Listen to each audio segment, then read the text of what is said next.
Kodaikanal Resort Plots for sale. For more information, contact 7667008999. dnacard.com மரபுசார் தற்சார்பு online விற்பனையகம். தொடர்ந்து பல்வேறு விஷயங்களை பார்த்துட்டு வர்றோம். இந்த முறை ஒரு வருந்தத்தக்க ஒரு விஷயத்தை நாம் பார்க்குறோம்.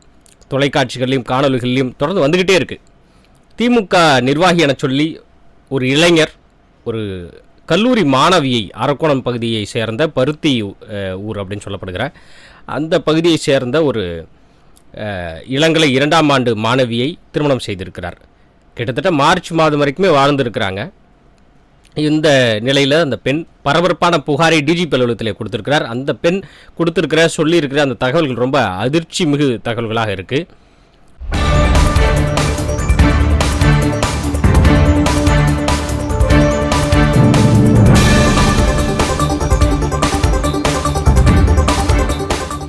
தன்னை திமுக நிர்வாகி என சொல்லி இன்னும் பல பொய்களை சொல்லி ஆசை வார்த்தைகளை கூறி திருமணம் செய்து கொண்ட அந்த நபர் மீது, தன்னுடைய கணவர் மீது தான் அந்த பெண் பகிரங்க புகார்களை முன் வச்சிருக்கிறார். அந்த புகார்களில் அந்த பெண் சொல்லப்பட்டிருக்கிற அந்த விஷயம்தான் இப்போ பரபரப்பாக பேசப்பட்டு இருக்கு. இதில் சிக்கல் என்ன அப்படின்னா, அது அந்த அளவுக்கு பரபரப்பாக பேசப்படவில்லை அப்படிங்கிறது அந்த பெண்ணே புகாராகவும் கொடுக்குறாங்க. அதாவது அந்த இளம்பெண் அரக்கோணம் பகுதியைச் சேர்ந்த அந்த இளம்பெண் கல்லூரி மாணவி 2ஆம் ஆண்டு இளங்கலை படித்து வருகிறார். அவரை திமுக நிர்வாகி என சொல்லி ஒரு இளைஞர் தெய்வ சாயல் என்பவர் திருமணம் செய்திருக்கிறார். திருமணம் செய்த அந்த இளைஞர் பற்றி அந்த பெண் குறிப்பிடும் பொழுது, தொடர்ந்து அடித்து மிரட்டி துன்புறுத்தி சில சைக்கோத்தனமான வேலைகள்லாம் செய்து தான் தன்னுடன் வாழ்க்கை நடத்திக்கிட்டு வந்துக்கிட்டு இருந்தார் அந்த தெய்வ சாயல் அப்படிங்கிறவர் அப்படின்னு சொல்லி, இந்த கொடுமைகளுக்கு பிறகு இதிலிருந்து விடுவிச்சே ஆகணும் அப்படின்னு சொல்லிட்டு அவங்க நிறைய விஷயத்தை தெரிஞ்சுக்கிறாங்க. குறிப்பாக தெய்வ சாயல் ஏற்கனவே திருமணமானவர் அப்படிங்கிற விஷயத்தையும், தன்னை போல பல பெண்களை அவர் ஏமாற்றியிருக்கிறார், இளம் பெண்களை ஏமாற்றியிருக்கிறார் அப்படிங்கிற விஷயத்தையுமே அந்த இளம்பெண் தெரிஞ்சுக்கிறாங்க. சமீபத்தில் அரக்கோணம் பகுதியில் அதிமுக சார்பில் ஒரு மீட்டிங் நடந்துச்சு. அங்கே அதிமுக எம்எல்ஏ ஒருவரை சந்தித்து கண்ணீர் மல்க ஒரு மனு கொடுத்து இதை சரி செய்ய வேண்டும், இதை அவர் திமுக நிர்வாகி அப்படின்னு சொல்லப்படுவதனால யாருமே அரக்கோணம் காவல் நிலையம் உட்பட பல பகுதிகளில் போயிட்டு புகார் கொடுக்கும் பொழுது இது எங்கள் எல்லை அல்ல, இது நாங்கள் புகார் எடுக்க முடியாது அப்படிலாம் சொல்கிறாங்க, நீங்கள் தான் எனக்கு ஒரு வழி சொல்லணும் அப்படின்னு சொல்லி போயிட்டு அதிமுக எம்எல்ஏவை சந்தித்து பேசும்பொழுது தான் இவங்களுடைய இந்த விவகாரம் அப்படிங்கிறது ஊடகத்துறையால் கவனிக்கப்படுகிறது, பரவலாகிறது. இப்போது டிஜிபி அலுவலகத்தில் அந்த பெண் புகார் அளித்திருக்கிறார். புகார் அளித்த வண்ணம் அந்த புகாரில் என்ன நடந்திருக்கு அப்படிங்கிறத விசாரிக்கிறாங்க. உடனடியாக தெய்வசாயல் மீது எஃப்ஐஆர் போடப்பட்டிருக்கு. இந்த டிஜிபி அலுவலகத்துடைய வாசலில் நின்று செய்தியாளர்களிடம் அந்த பெண் பேசும்பொழுது குமுறலாக நிறைய விஷயங்களை சொல்லியிருக்கிறாங்க. அதுதான் இப்போது அதிர்ச்சியான விஷயங்களாக இருக்குது. அது என்ன சொல்லியிருக்கிறாங்க அந்த பெண் அப்படின்னா, இந்த தெய்வசாயல் அப்படிங்கிறவர் திமுக நிர்வாகி அப்படின்னு சொல்லிட்டு என்னை கல்யாணம் பண்ணிக்கிட்டாரு, ஆனால் அவர் 20க்கு மேற்பட்ட பெண்கள், அத்தனை பேருமே 20 வயதுக்குட்பட்ட பெண்கள், அப்படிப்பட்ட பெண்களை இவர் ஆசை வார்த்தை கூறி என்னை எப்படி ஏமாற்றினாரோ அது போன்று அவர்களையும் ஏமாற்றியிருக்கிறார். அவர்களுக்கெல்லாம் சேர்த்து தான் நான் இங்கே நிற்கிறேன். தைரியமாக ஒரு பெண் புகார் கொடுத்தாதான் அத்தனை பெண்களுக்கும் நீதி கிடைக்கும், நியாயம் கிடைக்கும் அப்படிங்கிற நம்பிக்கையில் தான் நான் இங்கே நின்றுக்கிட்டு இருக்கேன். எனக்காக மட்டுமே நான் இங்கே நிற்கலை. மேற்கொண்டு அந்த நபர் குறித்து பேசும்பொழுது, தெய்வ சாயல் அப்படிங்கிற அந்த நபர் திமுக நிர்வாகின்னு சொல்லப்படுவதனாலேயே அவர் மீது எந்த கம்ப்ளைண்ட்டுமே கொடுக்க முடியல. எங்கே நம்ம போயிட்டு கம்ப்ளைண்ட் கொடுக்க போனாலும் இது எங்கள் எல்லை இல்லை, இது நாங்கள் புகார் எடுக்க முடியாது அப்படின்னு சொல்லிட்டு சுணக்கம் காட்டுகிறார்கள் அப்படின்னு சொல்லிட்டு ரொம்ப கண்ணீர் மல்க புகார் வைக்கிறாங்க. குறிப்பாக அந்த தெய்வ சாயல் அப்படிங்கிற அந்த நபர் இத்தனை பெண்களை ஏமாற்றியிருக்கிறார் அப்படின்னு சொல்லும்பொழுது அதை ஏன் கவனத்துக்குள்ளே எடுத்து யாரும் புகார் எடுத்துக்கொள்வதற்கு முன்வரவில்லை அப்படிங்கிறது அந்த பெண்ணுடைய கேள்வியாக இருக்குது. அதே மாதிரி அந்த நபர் திமுக தலைமையில் இருக்கிறவர்கள் கூட நெருக்கமான நபராக காட்டிக்கொண்டிருக்கிறார் வெளியில். அது பற்றிய செய்திகள், தகவல்கள், ஃபோட்டோஸ்லாம் வந்திருக்கு. ஏற்கனவே யார் அந்த சார் அப்படிங்கிற ஒரு டேக் பிரபலமாச்சு. ஞானசேகரன் அப்படிங்கிறவர் அண்ணா யூனிவர்சிட்டி மாணவியுடைய வழக்கில் கைதாகினார். அவரும் திமுகவுடைய முக்கிய பிரமுகர்கள் உடனிருந்த அந்த புகைப்படங்கள்லாம் வைரலாகி வந்தது இல்லையா? அதே போன்று இந்த தெய்வசாயல்ங்கிற நபருமே ஒரு பக்கம் பார்த்தீங்கன்னா அன்பில் மகேஷ் பொய்யாமொழின்னு சொல்லிட்டு கையில் பச்சை குத்தி இருக்கிறாரு, இன்னொரு கையில் உதயநிதி அப்படின்னு சொல்லிட்டு கையில் பச்சை குத்தி இருக்கிறாரு. ஸோ இதெல்லாம் அந்த பெண் அந்த நபர் குறித்து சொன்ன அடையாளங்களாக, தகவல்களாக இருக்குது. மேலும் அந்த பெண்ணுக்கு கூடுதலாக ஒரு தகவல் தெரிய வந்திருக்கு. அதையுமே அந்த பேட்டியில் சொல்கிறாங்க, அதையும் பார்க்க முடிகிறது. இந்த நபர் தெய்வசாயல்ங்கிற நபர் என்னை திருமணம் செய்து கொண்டதுக்கான நோக்கமே என்ன அப்படிங்கிறது ஒரு பெண் கூறி தான் எனக்கு தெரிய வந்துச்சு. எதனால் இவங்க திருமணம் செஞ்சிருக்கிறார் இந்த தெய்வசாயல் அப்படின்னா, திருமணம் செய்து கொண்டு வாழ்க்கை நடத்துவதற்காக, குடும்பம் நடத்துவதற்காக திருமணம் செய்யலை. திருமணம் செய்து கொண்டு அன்பில் மகேஷ் பொய்யாமொழியுடைய உதவியாளர், PA, பர்சனல் அசிஸ்டண்ட்டு, அவருடைய பெயர் உமா மகேஸ்வர். அந்த உமா மகேஸ்வரர் கிட்ட என்னை அறிமுகப்படுத்துகிறாரு. இது போன்ற பல முக்கிய பிரமுகர்கள்கிட்ட இவங்களுடைய மனைவின்னு சொல்லிட்டு புகைப்படத்தை காமிக்கிறார். சில பேர்கிட்ட நேரடியாகவே அறிமுகப்படுத்துகிறார். ஆனால் அதற்கெல்லாம் என்ன பின்னணி காரணம்ங்கிறது எனக்கு அப்போது விளங்கவில்லை. இப்போ சமீபத்தில் ஒரு சம்பவம் நடக்கும்பொழுது தான் உமா மகேஸ்வருடன் என்னை இணங்கச் சொல்லி இவர் கட்டாயப்படுத்தி இருக்கிறார். இதுபோன்று பல நபர்களுடன் என்னை இணங்கச் சொல்லி கட்டாயப்படுத்தி இது மூலமாக சம்பாதிப்பதோ ஆதாயம் தேடுவது தான் இந்த தெய்வசாயல் அப்படிங்கிறவருக்கு ஒரு பிரதான வேலை அப்படிங்கிறது எனக்கு இப்போ தான் தெரிய வந்தது. இதை அந்த தெய்வசாயல் தரப்புலேருந்து, உமா மகேஸ்வர் தரப்புலேருந்து யாரோ ஒரு பெண் ஃபோன் பண்ணி இது பற்றி எல்லா உண்மைகளும் சொல்லும்போது தான் நான் உறுதிப்படுத்திக்கிட்டேன்.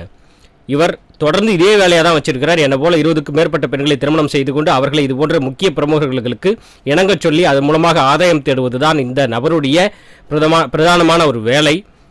இவர் இதை தொடர்ந்து செய்து கொண்டே இருக்கிறார். திமுகவுடைய இளைஞர் பிரிவில் இருக்கிற ஒரு நபர் அப்படிங்கிற அந்த ஒரு விஷயத்தை வைத்துக்கொண்டு இவர் தன்னை யாரும் நெருங்க முடியாது, தன்னை யாரும் எதுவும் செஞ்சிட முடியாதுங்கிற தைரியத்தில் இதை செஞ்சுக்கிட்டு இருக்கிறாரு.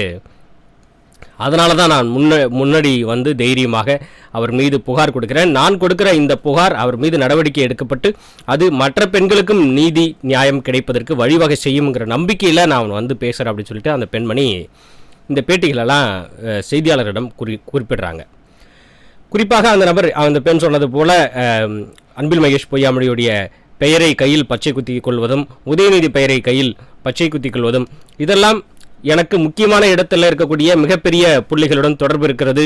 என்னை நீங்கள் சாதாரணமாக நினச்சிடக்கூடாது அப்படின்னு சொல்லிட்டு ஒரு பவரை காமிச்சிக்கிறதுக்காக, ஒரு அதிகாரத்தை காமிச்சிக்கிறதுக்காக இதெல்லாம் செஞ்சுருக்கலாம் அப்படின்னு சொல்லி புரிகிறது. ஸோ அப்படி இருக்கும் பொழுது அந்த நபர் மீது கம்ப்ளைண்ட் கொடுத்தா எடுக்க மாட்டாங்க அப்படிங்கிற ஒரு காரணத்துக்காக அந்த பெண் டிஜிபி அலுவலகம் வரை சென்று கம்ப்ளைண்ட் கொடுத்துருக்குறாங்க. இப்போ இந்த நிலையில் உடனடியாக நடவடிக்கை பாய்ந்து அந்த நபர் மீது FIR, முதல் தகவல் அறிக்கை பதிவு செய்யப்பட்டிருக்கிறது. மேற்கொண்டு அந்த நபர் விசாரிக்கப்பட்டு அவர் இன்னும் என்னை போல 20க்கும் மேற்பட்ட 20 வயதுக்குரிய இளம் பெண்களை இது போன்ற சூழலுக்கு உள்ளாக்கி இருக்கிறார். அவர்களும் பாதிக்கப்பட்டிருக்கிறார்கள். அவர்கள் குறித்தும் விசாரிக்க வேண்டும். அந்த நபருடன் இன்னும் எத்தனை பேரை இப்படி ஏமாற்றிருக்கிறார் என்பது பற்றி விசாரிக்கப்பட வேண்டும். அதே போல் அந்த முக்கிய பிரமுகர்கள் யாரெல்லாம் இதில் சம்பந்தப்படுகிறார்கள் அப்படிங்கிறதும் விசாரிக்கப்பட வேண்டும்.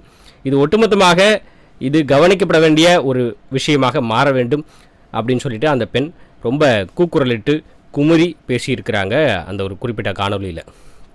ஏற்கனவே யார் அந்த சாரன் அப்படிங்கிற அந்த ஒரு விஷயம் கடந்த ஒரு வருடத்தில் ரொம்ப பெரிய பூதாகரமான ஒரு பிரச்சனையாக இருந்தது. அதே போன்றுதான் இப்போது இந்த பெண்ணுடைய இந்த பிரச்சனையும். திமுகவை பொறுத்த வரைக்கும் அமைச்சர் பொன்முடி மிகப்பெரிய உயரிய பதவியில் இருக்கக்கூடிய ஒரு அமைச்சராகவே இருந்தாலும் ஒரு சில தகாத வார்த்தைகளை ஒரு மேடையில் நின்று பேசியிருக்கிறார் அப்படிங்கிறதுனால நீக்கம் செய்யப்பட்டிருக்கிறார்.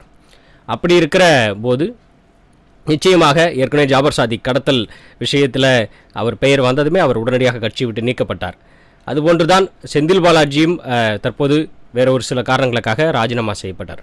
அதேபோன்று திமுகவை பொறுத்த வரைக்கும் ஒரு விஷயம், ஒரு புகார், ஒரு பிரச்சனை, அது ஒரு தனிமனித ஒரு செயலாகவே கருதப்படும். ஒரு குற்றவாளி அப்படிங்கிறவர் எந்த கட்சியில் இருந்தாலும் அவர் குற்றவாளி தான். கட்சிக்கும் அவர் செய்கிற குற்றத்துக்கும் சம்மந்தப்படுத்தவே முடியாது தான் எப்போதுமே. அப்படி இருக்கும் பொழுது இப்படி ஒருவர் இதை செய்திருக்கிறார். திமுக இளைஞர் என்கிற பெயரிலே இதை செய்திருக்கிறார். ஏற்கனவே ECRல காரில் கொடி கட்டிக்கிட்டு, திமுக கொடி கட்டிக்கிட்டு பறந்த அந்த இளைஞர்கள் பற்றி நாம் கேள்விப்பட்டிருப்போம். அந்த காணொலிகள்லாம் வைரலாச்சு.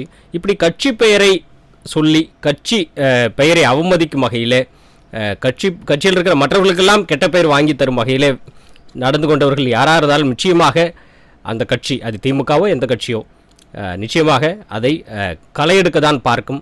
அப்படிங்கிற பட்சத்தில் திமுகவும் இதில் கவனம் செலுத்தி உடனடியாக நடவடிக்கை எடுக்கும் அப்படிங்கிற விஷயத்தை பல பேர் கேட்குறாங்க. நடவடிக்கை எடுக்கணும் அப்படின்னு சொல்லிட்டு கேட்குறாங்க. நடவடிக்கை எடுக்கும் அப்படின்னு சொல்லிட்டு நம்ம நம்புவோம்.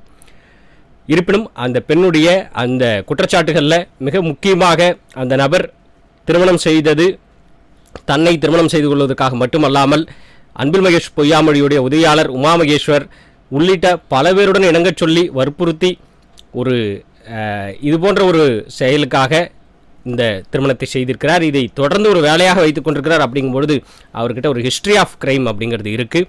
அதுவும் பெண்கள் பாலியல் சார்ந்த ஒரு குற்றப்பின்னணி அவருக்கு இருக்கிறது. இதனால் அவர் நிச்சயமாக தண்டிக்கப்பட வேண்டும் அப்படிங்கிறதையும் அவங்க குறிப்பிடுறாங்க.